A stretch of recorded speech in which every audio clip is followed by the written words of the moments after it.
Income tax, corporate tax, तमाम तरह के ऐसे टैक्स हैं जिनकी घोषणा आज बजट में हुई है। आप जानना चाहेंगे इनकम टैक्स में खास तौर पर क्या हुआ है, यानी कि जो आप आय कमाते हैं, जो नौकरी करते हैं, उसके बाद जो आपको पैसा मिलता है, उसमें कुछ क्या छूट सरकार ने दी है? पिछली बार आपने देखा था कि 12 लाख तक अगर आपका इनकम है तो आपको छूट मिली थी, तो क्या इस बार भी कुछ रिबेट सरकार की तरफ से मिली है? इन तमाम सवालों के जवाब इस वीडियो में आपको हम देंगे। मेरे साथ अश्विनी तनेजा जी हैं, जो कि खुद सीए भी हैं, इसके अलावा लॉयर भी हैं, साथ ही इनकम टैक्स ट्रिब्यूनल के सदस्य भी हैं, तो काफ़ी कुछ जानते हैं, टैक्स के बारे में भी जानते हैं, लॉ के बारे में भी जानते हैं। तो आपसे विस्तार में बात करेंगे, खासतौर पर जो जनता से जुड़ा मुद्दा। सबसे पहले जो है, आदमी बजट जब देखता है तो इंतजार करता है कि हमारे जो इनकम टैक्स है उसमें कुछ छूट मिली है कि नहीं मिली। जो हमें अभी तक समझ में आ रहा है, कोई खास इस बार तो छूट नहीं, बस कुछ चेंजेस किए गए हैं। क्या चेंजेस सर? जी, सबसे पहले तो आपका ध्यान इस बात पे दिलाना चाहूँगा कि इनकम टैक्स एक्ट 2025 एक नया बनाया गया है। अच्छा। इससे पहले हमारे पास 1961 का एक्ट बना था, जिसमें कि 4000 से ज़्यादा अमेंडमेंट्स हो गए।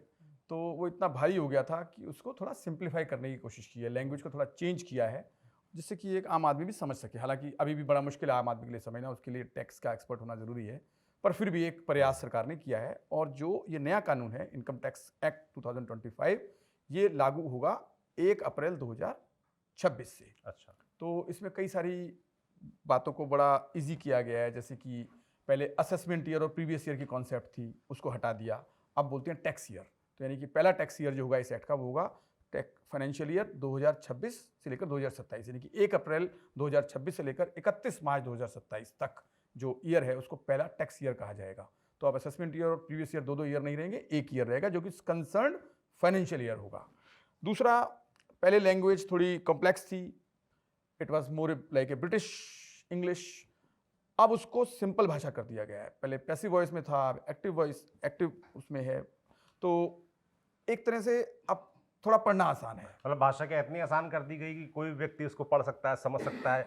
अब सीए साहब लोग जरूरत नहीं पड़ेगी। मतलब ऐसा तो कहना मुश्किल है, क्योंकि ये सब्जेक्ट ही अपने आप में बड़ा गूढ़ विषय है, तो ये कहना तो मुश्किल है, लेकिन फिर भी एक प्रयास अच्छा किया गया है इसको सिंप्लीफाई करने का। तो भाषा का सरलीकरण किया गया है, ये हम कह सकते हैं।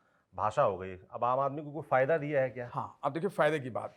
आपको ध्यान हो तो पिछली बार जो सीमा है जहां तक की छूट मिलती है, वो 12 लाख बढ़ा तक करती थी। किस तरह से की थी कि सेक्शन 87A में आपको 60,000 रुपए की छूट मिलेगी।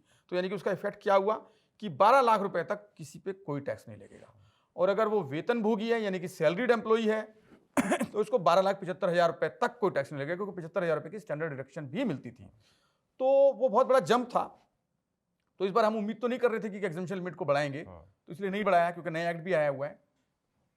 लेकिन एक चीज की हम उम्मीद कर रहे थे कि स्टैंडर्ड डिडक्शन को थोड़ा सा बढ़ाया जा सकता है, या कुछ और ऐसा किया जाए कि जो सैलरीड एम्प्लॉय पे एक्स्ट्रा बर्डन पड़ता है as compared to any person in business. थोड़ा इसको समझाइए सर, क्योंकि आपके पास इस तरह केसेस आते रहते होंगे। क्योंकि जी, 12 लाख पिछली बार छूट दी, उसकी तारीफ भी हुई, इस बार भी लोगों की तमाम एक्सपेक्टेशंस रही होंगी। तो पिछले एक साल में क्या लर्निंग्स रही, कि क्या कमियां हैं, क्या और इंप्रूव कर सकते मुझे थे? लगता है देखो उसमें ना टैक्स के दो रिजीम है, एक ओल्ड रिजीम, एक नया रिजीम। ओल्ड रिजीम में टैक्स रेट्स जो है वो थोड़े से इस तरह के हैं कि उसमें एग्जेम्पशन लिमिट आप ले लेंगे, टैक्स रेट ज़्यादा है, लेकिन आपको एग्जेम्पशन मिलती है सेक्शन 80C की, इंश्योरेंस वगैरह की कई सारी छूट मिलती हैं, तो इसलिए टैक्स रेट कम रखा गया। यहाँ टैक्स रेट को थोड़ा मतलब एग्जेम्पशन सारी हटा दी और टैक्स रेट को रिलैक्स कर दिया। वहाँ टैक्स रेट ज़्यादा था ओल्ड रिजीम में, पर एग्जेम्पशन थी। यहाँ टैक्स रेट कम कर दिया, लेकिन नो एग्जेम्पशन। तो दो रिजीम चल रहे थे। तो हमें लग रहा था इस बार वो रिजीम खत्म कर देंगे, सब कुछ नए रिजीम में डालेंगे, तो अभी ऐसा कुछ नहीं हुआ।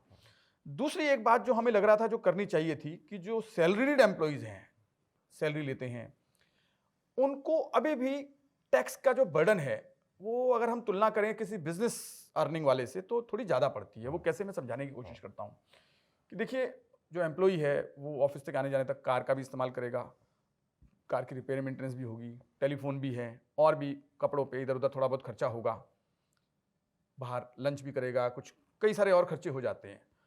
बिजनेस में ये सब खर्चा आपके बिजनेस में होता है कि वो सारा उसके ऊपर टैक्स की छूट मिलती है। यानी कि अगर आपकी कार है तो उसको आप बिजनेस एक्सपेंडिचर की तरह क्लेम कर सकते हैं, उसका डेप्रिसिएशन मिलेगा, उस पर रिपेयर एंड मेंटेनेंस मिलेगी, उसमें जो फ्यूल होगा उसका खर्चा आपको मिलेगा। अभी आप इलेक्ट्रिकल व्हीकल लेते हैं तो सीधा 40% डेप्रिसिएशन, यानी कि आपने 10 लाख की कार ली तो सीधा 4 लाख रुपए आप अपनी बिजनेस इनकम से लेस कर सकते हो। अब ये सब छूट एम्प्लॉई के पास तो नहीं है, जिसके पास सैलरी इनकम है, तो उसको थोड़ी सी मार है, थोड़ी अतिरिक्त मार है। और टीडीएस पूरा का पूरा कट जाता है, एम्प्लॉयर टीडीएस काट के देता है सैलरी, उनको टैक्स 3 महीने बाद 6 महीने बाद देना होता है बिजनेस क्लास में, तो हर महीने उसको टैक्स की मार पड़ रही है। उस पर थोड़ा सा ध्यान दिया जा सकता था। मुझे लगता है सरकार अभी थोड़ा व्यस्त रही है नए इनकम टैक्स को ऐड करने में, तो उम्मीद करते हैं नेक्स्ट ईयर करेंगे।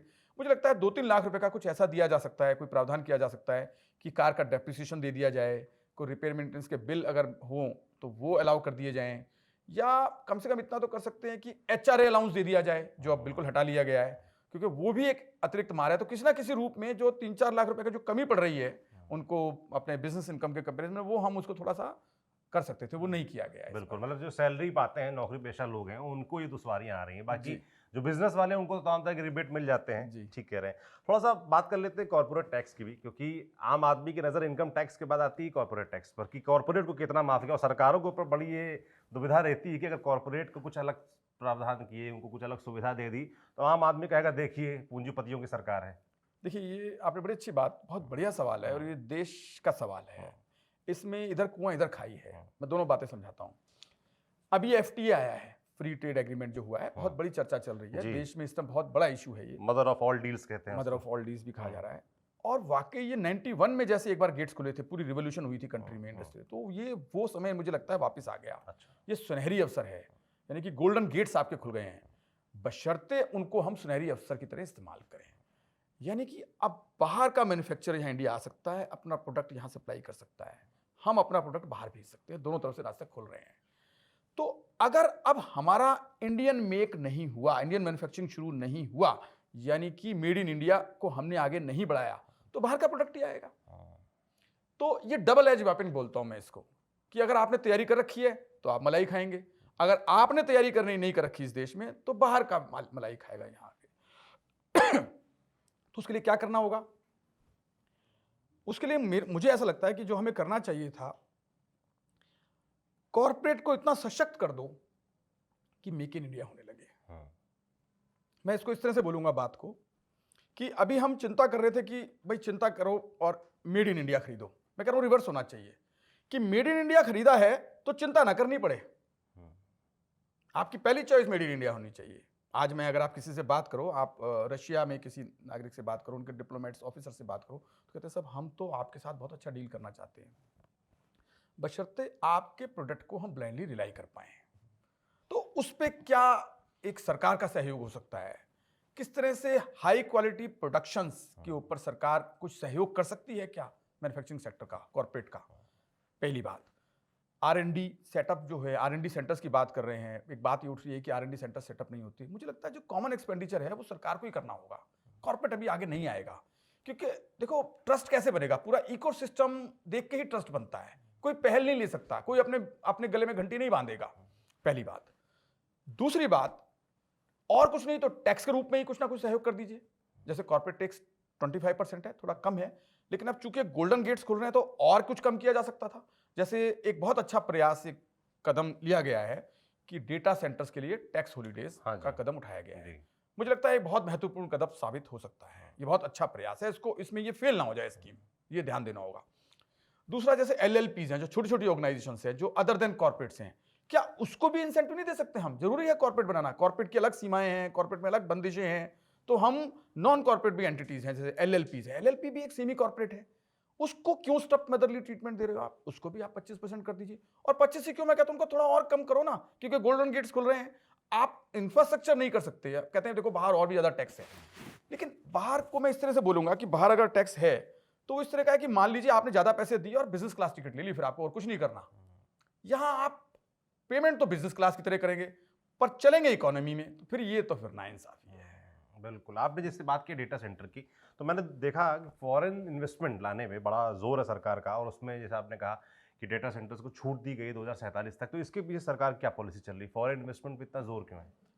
देखिए, मैं इसको इस तरह से रखता हूं बात को, अभी पहले आपकी वो वाली बात का जवाब देता हूं कि कॉर्पोरेट का टैक्स कम किया जाए तो ये बात आएगी कि भाई ये तो बांट रहे हैं, और अगर नहीं कम किया जाएगा तो आपको सहयोग कैसे मिलेगा। मैं इसको इस तरह से समझता हूं। अक्सर वो खबरें आती है ना कि सरकार ने इतने 1000 करोड़ माफ कर दिए फलाने कॉर्पोरेट के। अब आपको नहरों में पानी बांटना है खेतों में, ठीक है? एक तरीका तो ये कि आप देखो कौन कौन से खेत में कितना पानी जा रहा है, पानी बढ़ाओ, कैसे इसको ज्यादा देना है, इसका कम करो, उसका ज्यादा करो।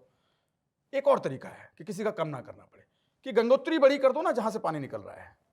तो अगर हम ऐसा बड़ा कर सकते हैं तो पानी तो निश्चित रूप से सब जगह ही ज्यादा बटेगा, मैं ये सिंबॉलिक तरीके से समझाने की रखने की बात कर रहा हूं, कोशिश कर रहा हूं कि आप सोर्स को बड़ा कर दो।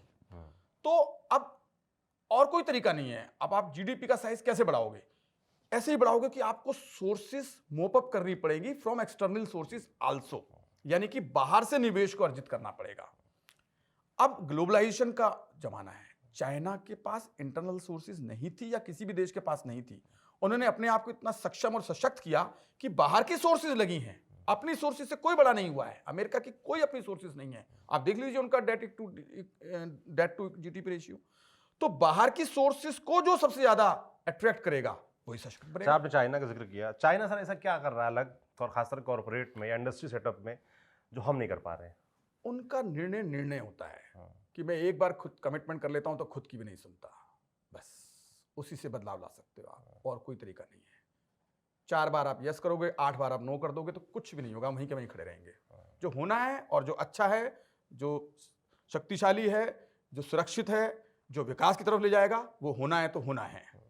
खाली बातें नहीं होनी चाहिए, कार्यान्वित होना चाहिए। बिल्कुल। थोड़ा स्टार्टअप्स के बारे में बात कर लेते हैं, क्योंकि एक बड़ा इस देश में तादाद है खासकर नौजवानों की जो स्टार्टअप्स की तरफ जा रहे हैं, जो खुद अपने पैरों पर खड़ा होना चाहते हैं, नौकरी नहीं करना चाहते हैं।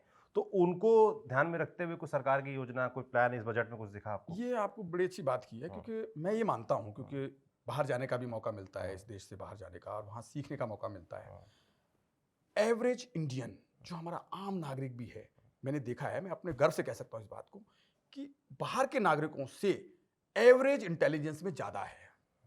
मैं छोटी छोटी बातें करता हूं, कहीं किसी से कोई सामान खरीदो और आप 2-4 सामान इकट्ठे खरीद लो, तो जब तक उनको कैलकुलेटर नहीं मिलेगा तब तक वो कैलकुलेट करके ये नहीं बताएंगे साहब आपको कितने दाम देने हैं।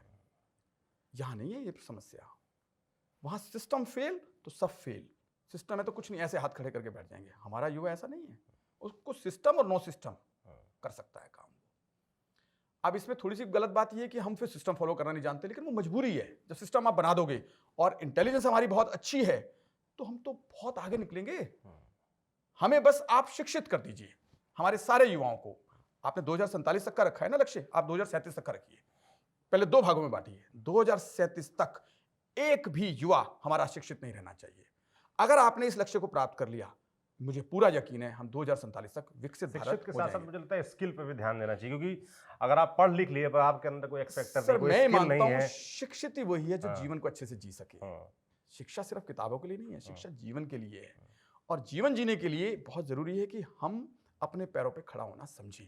जो यूनिवर्सिटी टाउनशिप बनाने की बात हो रही है, उसका पर्पज ही यही है। अगर हम उसमें सक्सेसफुल हो गए, आज आप यूएसए का एग्जांपल लीजिए ना, जब बड़े बड़े यूनिवर्सिटी टाउन्स है, बड़े बड़े आप जाइए, वो पूरा का पूरा टाउन ही यूनिवर्सिटी है। जॉर्जिया टेक लीजिए, अर्बाना शैम्पेन लीजिए, आप बोस्टन चले जाइए, आप कहीं भी चले जाइए। तो वो अगर यहां हो गया, युवा जुड़ गया मेन स्ट्रीम से, तो हमारे अभी तक तो मुद्दे ही हम सही उठा रहे। सही मुद्दे उठेंगे, सही मुद्दों पे काम होगा। अभी तो हम पता नहीं किन किन बातों में लगे हैं जो हमें 100 साल पहले छोड़ देने चाहिए थे। मेरी जाति क्या है, आपकी जाति क्या है, वगैरह वगैरह, और कई सारे ऐसे मुद्दे हैं जिनका कोई मतलब ही नहीं होना चाहिए, इसलिए कि हम उनको शिक्षित नहीं कर पा रहे हैं।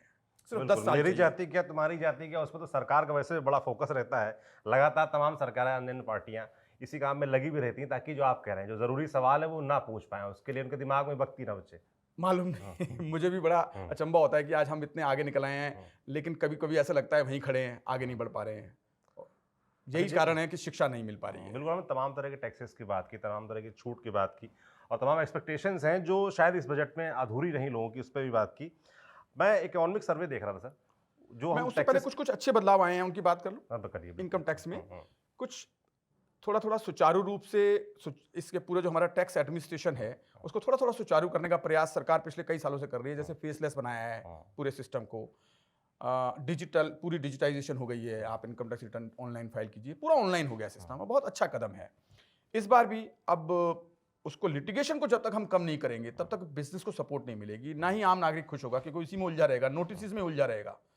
तो उसके लिए कहा है कि अगर आपका रीअसेसमेंट का नोटिस भी आ गया तो अपडेटेड रिटर्न भर दीजिए अपने आप। कोई गलती हुई है, कल मेरे पास कोई बैंक मैनेजर थे, उनसे कोई गलती हुई थी उनके सीए से, गलत एचआरए क्लेम हो गया, गलत कुछ डिडक्शन क्लेम हो गई, तो अब उन्होंने प्रावधान दिया, कोई बात नहीं, हम आपको आखिरी मौका दे रहे हैं, 10% एक्स्ट्रा टैक्स देके अपडेटेड रिटर्न भर दीजिए, तो हम कुछ नहीं कहेंगे। बहुत अच्छा वेलकम है। इस तरह के और भी स्टेप्स होने चाहिए। टीसीएस रेट बहुत ज़्यादा रहता है कई जगह, वो थोड़ा कम करने की क्या कोशिश की है। टीसीएस रेट क्या जैसे अब हमने कोई एलआरएस में कोई बाहर पैसा भेजा मेडिकल या एजुकेशन पर्पस के लिए, तो 5% था, उसको घटा के 2% कर दिया है। ऐसे छोटे छोटे और बदलाव किए गए हैं। एनआरआईज को अगर हम कोई प्रॉपर्टी बेचते हैं तो टैक्स रेट भी ज़्यादा है, और टैन का चक्कर पड़ता था, टैन अकाउंट नंबर। तो एक तो आप पैन लेना है, उस पर मेरा एक निवेदन और है सरकार से कि वो टैक्स रेट बहुत ज़्यादा पड़ता है प्रॉपर्टी के केस में, क्योंकि आपका लॉन्ग टर्म कैपिटल कम है, आप टैक्स रेट वहाँ ज़्यादा ले रहे हैं, तो बहुत ये समस्या आती लास्ट है। टाइम चेंज हुआ था सर? हाँ, 20-22% से कम हाँ। ऊपर जाता है, तो उसको भी थोड़ा सुचारू कर सकते हैं। तो अब इस तरह के छोटे-छोटे चेंजेस किए हैं। पेनल्टीज़ को कम करने की बात हो रही है कि पेनल्टी दीजिए और आगे बढ़िए। जो लोगों की बाहर एसेट थी, जैसे कोई लॉ करने या मैनेजमेंट करने कोई स्टूडेंट बाहर गया और बाहर उसने बैंक अकाउंट खोला, या कोई एसेट्स छोटी-मोटी बाहर हैं और वो डिस्क्लोज़ करने से रह गई, तो ब्लैक मनी एक्ट में बहुत सीवियर प्रोसिक्यूशन और पेनल्टीज़ का प्रावधान है अब। तो उसमें कुछ स्टूडेंट बेचारे गलती से फंस भी गए हैं कि आने के बाद ना तो अकाउंट की रिपोर्टिंग कर पाए, ना वो बैंक अकाउंट फौरन का बंद कर पाए। तो इसलिए 20 लाख रुपए तक अपना नया प्रावधान जो लेके आए हैं, आज जो वित्त मंत्री जी ने जो बताया हमें कि अगर आप 20 लाख तक की आपके एसेट है और आप भूल गए हैं, तो आपके ऊपर हम वो जो प्रोसिक्यूशन है वो नहीं लगाएंगे, प्रोवाइडेड आप डिक्लेयर कर दीजिए और टैक्स दे दीजिए, उसके ऊपर टैक्स नहीं गया है तो इस तरह का अच्छा महत्वपूर्ण कदम उठाया है, सराहनीय है। इस तरह के कदम और उठाने चाहिए, क्योंकि मेरा एक मानना है जी। अभी जो हमारी अप्रोच है वो ये है कि हमने भाषा का सरलीकरण किया है, यानी कि भाषा में परिवर्तन किया है। तो मेरा मानना ये है कि अगर बदलाव लाना है तो परिवर्तन सिर्फ भाषा में ही नहीं चाहिए, परिवर्तन सोच में भी चाहिए, जी। तभी बदलाव आ पाएगा। बिल्कुल, सोच में परिवर्तन चाहिए और उसके लिए नागरिकों को भी साथ देना पड़ेगा और सरकारों को उस तरह की पॉलिसीज़ भी बनानी पड़ेंगी, जहाँ पर ये बदलाव पॉसिबल हो पाए।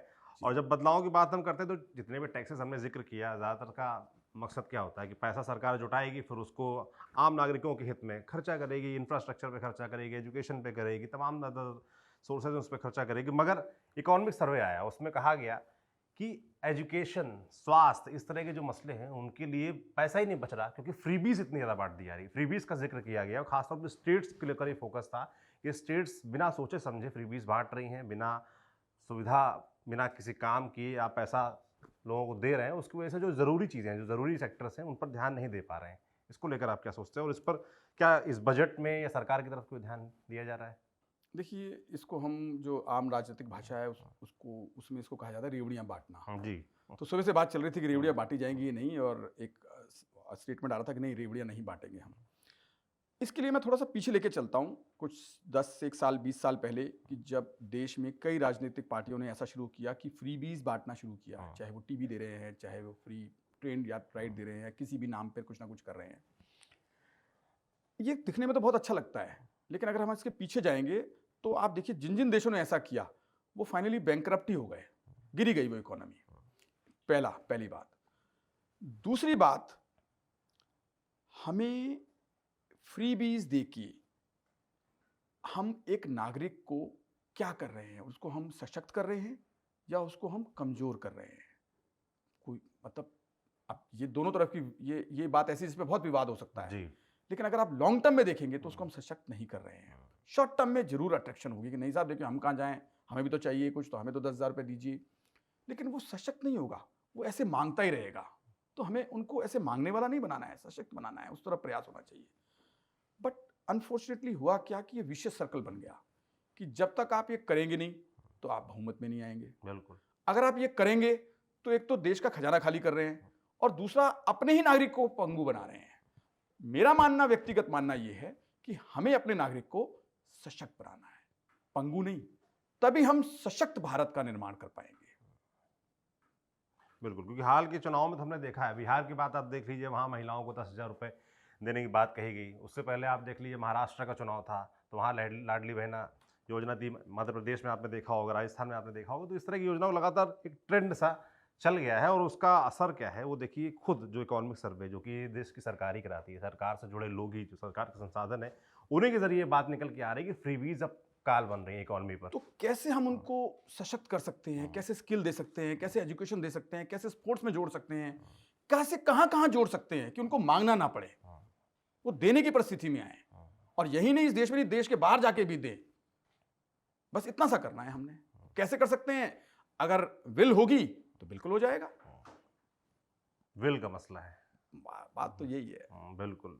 जनता की विल का भी और पॉलिटिकल विल भी, क्योंकि इलेक्शन जब आएंगे तो पॉलिटिकल विल ज़्यादा महत्वपूर्ण हो जाती है, क्योंकि सबको चुनाव जीतना है और चुनाव जीतने के लिए अब एक आसान सा फॉर्मूला ये बना दिया गया है फ्रीबीज का, और लगातार हम चुनाव इस चीज़ को देख सुन भी रहे हैं, मगर उसका असर इकॉनमी पर क्या पड़ रहा है। आम नागरिक के लिहाज से हम बोले तो आम नागरिक को ये भी देखना चाहिए जो उनके लिए ज़रूरी सुविधाएं हैं, जब वो अस्पताल जाते हैं तो वहाँ चीज़ें गड़बड़ मिलती हैं, जब जहाँ बच्चों को पढ़ने के लिए भेजते हैं तो वहाँ चीज़ें गड़बड़ मिलती हैं, तो उसके पीछे का असल कारण क्या है, वो ये फ्रीबीज़ हैं। तो सबको ही आगे आना पड़ेगा, सरकार को भी, जो सरकारें हैं, तमाम पॉलिटिकल पार्टीज़ हैं, उनको भी वो विल दिखाना पड़ेगा।